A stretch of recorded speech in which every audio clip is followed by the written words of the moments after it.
ஹாய்ங்க. Cauliflower kurma எப்படி பண்ணுறதுன்னு சொல்கிறேங்க. ஒரு காலிஃப்ளவர் வாங்கி சின்ன சின்ன பூவா கட் பண்ணி சுடுதண்ணியில் உப்பு மஞ்சத்தூள் போட்டு ஒரு கொதிச்சுட்டு வடித்து எடுத்து வச்சுக்குங்க. இப்போது ஒரு வாணலி வச்சு அந்த வாணலியில் எண்ணெய் 3 ஸ்பூன் எண்ணெய் ஊற்றி 3 பட்டை 3 கிராம்பு போட்டு நல்லா வதக்குங்க. கூடவே 2 பிரியாணி இலையை சேர்த்திக்கிங்க.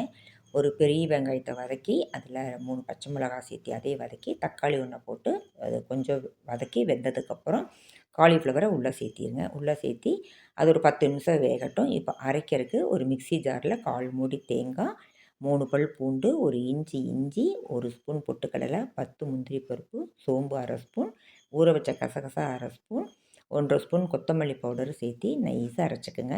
இதை அரைச்சி இப்போது பாதி வெந்த காலிஃப்ளவர் குருமாவில் நீங்கள் இந்த மசாலாவை சேர்த்திக்கிங்க. சேர்த்திட்டு ஒரு 10 நிமிஷம் கொதிக்கட்டுங்க. இது ரொம்ப டேஸ்ட்டாக இருக்குங்க. நம்ம சப்பாத்தி, இட்லி, தோசைக்கு நம்ம சாப்பிட்லாங்க. நீங்களும் ட்ரை பண்ணி பாருங்கள்.